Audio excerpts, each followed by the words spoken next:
All right, today we're going to continue talking about power functions, and we're going to be translating English into power functions mathematical, or taking the power function mathematical and translating it back into words. Okay, so some that you are familiar with, some functions that you should sound familiar to you. Circumference of a circle. The formula is circumference equals 2 pi r. That is a power function. My power would be 1. My constant of variation is 2 pi, and the variable is radius, because the circumference will vary depending on how big the radius is. Area of a circle, A equals pi r squared. Again, this is a power function. My power would be 2. My constant of variation would be pi. Force of gravity, I don't know how familiar you are with this, but force equals k over d squared. My power would be negative 2, because remember I could write this as F equals k times d to the negative second. And my constant of variation would be k. Boyle's law, volume equals k over p. Again, this could be written as k times p to the negative first, so my power would be negative 1, and my constant of variation is k. Okay, so again, this is the mathematical power function, and this is how they translate it.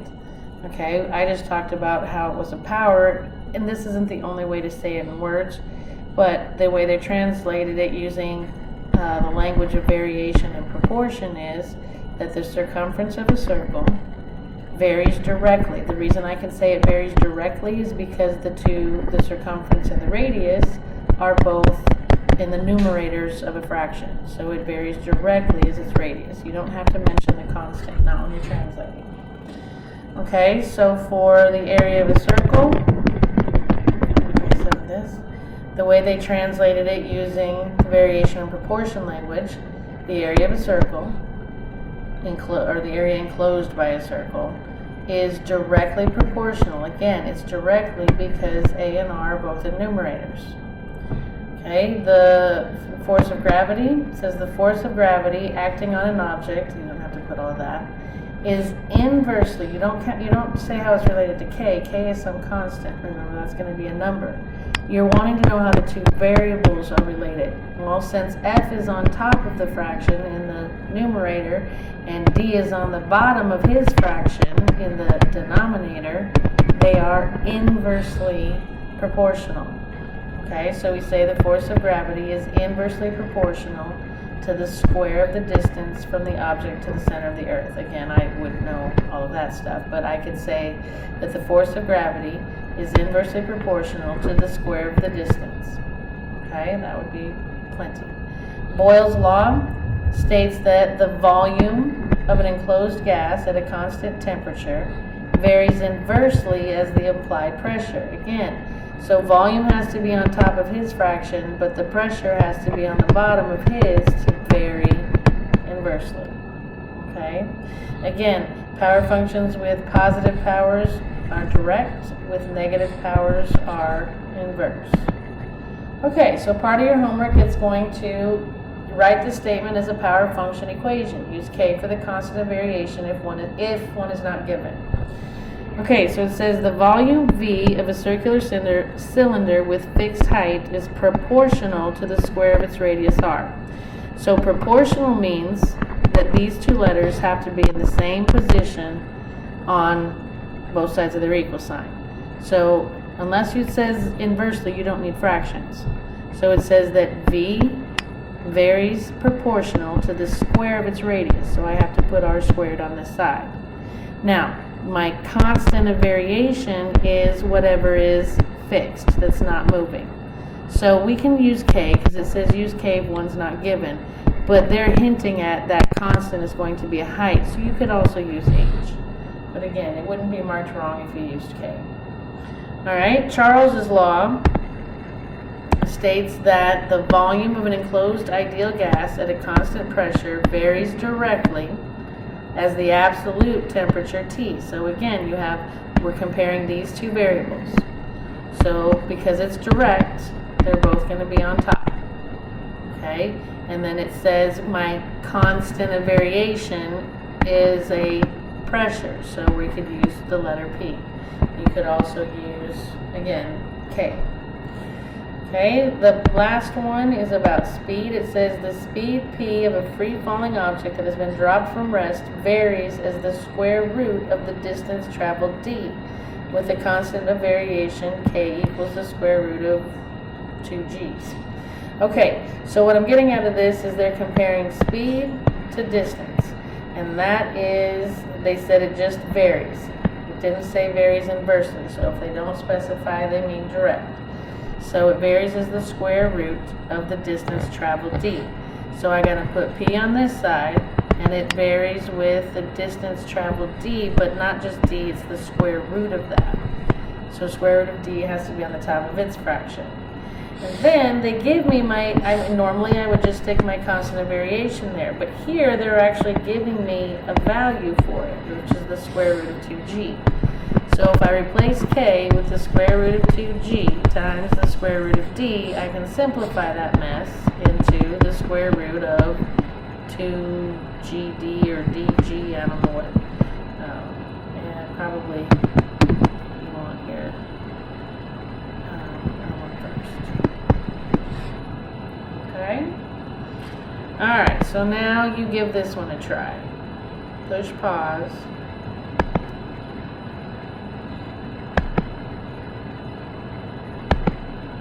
Hopefully you got 2. It says the area of an equilateral triangle, so I'm going to use A, varies directly, so on the other side I don't need a fraction, as the square of its side S. So you put side square. But don't forget, you have to have a constant of variation. Even if it turns out being 1, okay, it's still a constant of variation. Okay, try this one.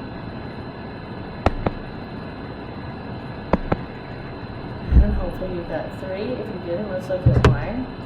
It says the height h of a cone, so use h, with a fixed volume, okay, that's telling you that that's your k, is the fixed volume, varies inversely. So now on the other side, whatever it's varying inversely with has to go on the bottom, and what's going to go on the bottom is the square of its radius. Okay, and then again, you've got to have some constant of variation. Okay. Alright, so how do you write power functions from context? Well, you have to, if it says varies directly, or they can also say is proportional to, okay, then your variables need to be, I don't know how to say that, your variables need to be in the same position. Like if I was, if volume varied directly as sugar, it would be like this, where if it says it varies inversely, and I said that volume varied inversely as its sugar, then it would be sugar on the bottom, volume on top, and then you put your constant of K there. Okay?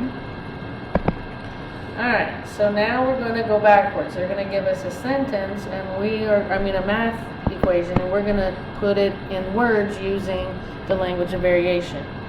So I could say that the circumference of a circle varies, well, you're comparing C and D. If D isn't on the bottom of fraction, then they vary directly as the diameter of the circle.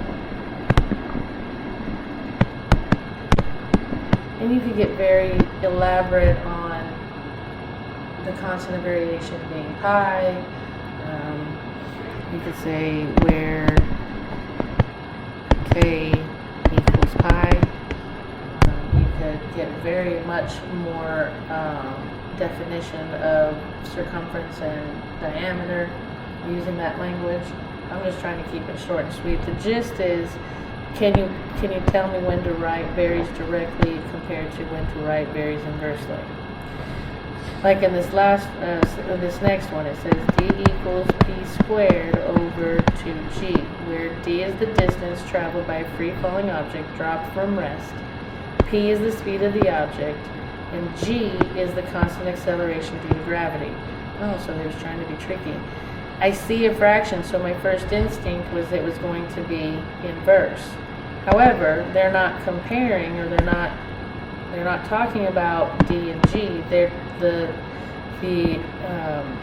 D is the distance traveled by a free-falling object dropped from rest, and P is the speed of the object. G is the constant, so I don't care. Those aren't related. Okay, that's some constant. That's never going to change. The things that are going to vary is the distance and the speed. So those are the two things being compared, and they're both on top of their fractions, which means it is a direct variation. So you can say distance, again, complete sentences would be good. The distance is proportional or varies directly with the speed of the object divided by the constant acceleration due to gravity. So sorry about that. That would be one way to say it. Probably not the most eloquent, but one way. Alright, so you try this one.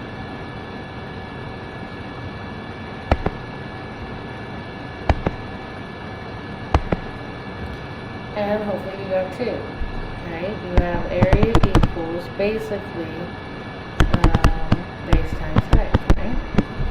So it says the area, you're comparing area to the product of the base and the height. And since it varies directly, nobody's on the bottom of fraction, except for the half. Okay, try this one.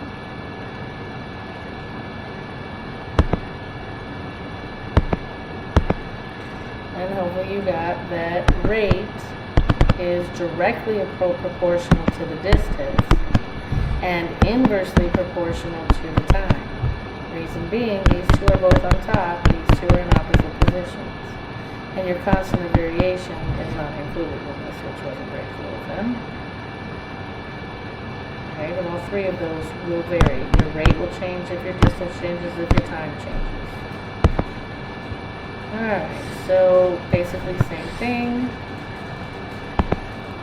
Alright, now power regressions on the calculator. Remember your steps. You're going to do stat, edit.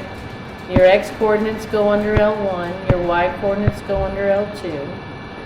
And then to get your power regression, you're going to do stat, calc, and you want choice A, which means you're going to have to arrow down to go past the 0. Okay, and then hit enter, I don't remember how many times, and it'll give you A and B. Plug in A in front of X, B in the air, and you've got your regression function that you can use. Alright, so for example here, I'm going to have to, so that I can bring up my calculator. Alright, so to type in this data, okay, these are going to be my X's, and these are going to be my Y's. So you're going to hit your stat key, and turn it on.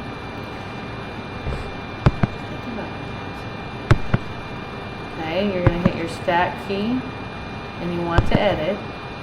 And you can see I already did this ahead of time, so you wouldn't watch me punch in a bunch of keys. But under L1, I typed in my average distance from sun. For L2, I typed in the period of orbit, the number of days. And then you have to change your window. And I just look at the smallest to the biggest. Okay, so for the smallest X I had was 57.9, so I started at 50. Went to 1427, so I went to 1500, counted by 50s. My smallest Y was an 88, so I made my Y min 50. My biggest was 10,760, so I went up to 11,000 for my Y max and counted by 500s. Make sure that your plot 1 is on and nothing else is in here, otherwise you're going to see you might see nothing or a bunch of stuff drawn over everything. Then go ahead and hit graph. and you should see your dots. Okay? Now I'm expecting one of the red graphs, remember? I'm expecting A to be greater than 1 because it's making that curve like the red one does. Alright, so to calculate the equation, you're going to go back to stat. You're going to go over to calc, and we're going to have to arrow down, set until you get to A. There's 9, there's 0, and you see how it starts with the alphabet. Okay, we want choice A for power regression. So get on top of that and click enter. And it's asking you, did you put your X's in L1 and your Y's in L2? And I don't know what all the other stuff is. Yes, we did. Yes, we did. Okay, if you say so. Alright, there you go, calculate. And it says Y equals A times X to the B, which we say K times X to the A, so you have to be a little flexible there. And it's telling me that A is 0.200000849 blah blah blah, and B is 1.4996. So let's call A 0.2 and B 1.5.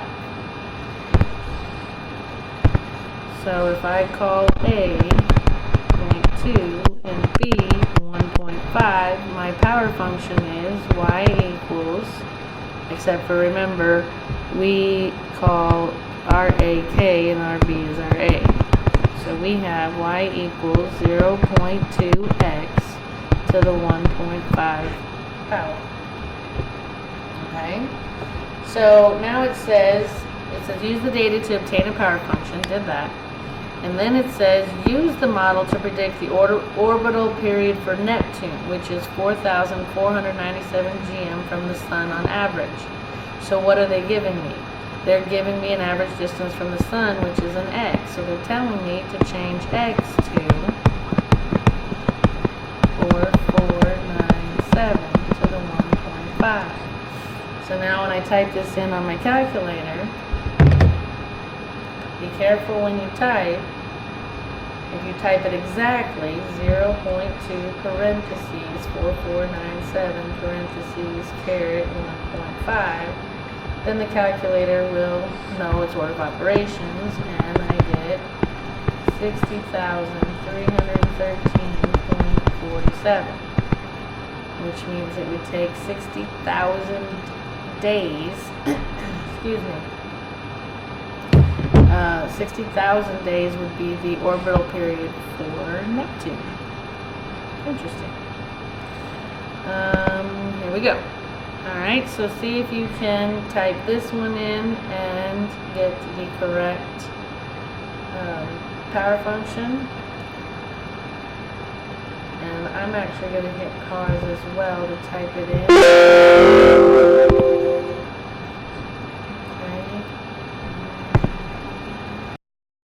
Okay, I got mine all typed in. And I wanted to show you this because I'm sure, I don't know if you're going to be comfortable with what it says. My calculator says that Y equals AX to the B. Again, I got to keep track of those letters. And it tells me my A is 2 and my B is 0.33333. So how in the world did they get from that to the answer, which is this 2 times the cube root of X, and the power is blah, blah, blah, blah, blah. Well, if you look, sorry, I got to erase my bar so you can see that. This would be Y equals 2x to the 0.333333 repeating.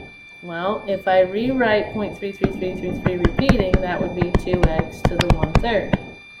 And then if I rewrote the 1/3, change that to a radical, I would have Y equals 2 times the cube root of X to the 1st. That's how they got this. But this would be perfectly correct. This would actually be written more properly than that would. Okay, but beware, your author is a jerk. Alright. Now, these are kind of interesting. It says the intensity I of light varies inversely as the square of the distance d from the source. If the intensity of illumination on a screen 5 feet from a light is 3-foot candles, find the intensity on the screen 15 feet from the light. Alright, let me draw you a little bit of a picture. You remember when you were a kid and you learned that you could make shadows on the wall if you shined a light, or you made hand puppets or whatever behind the light, right? Do you remember, if you put the candle, or you put the candle up underneath your chin in Halloween, you know, to make yourself look all scary, when you like you have something sitting, let's say your hand was here. I can't draw a hand.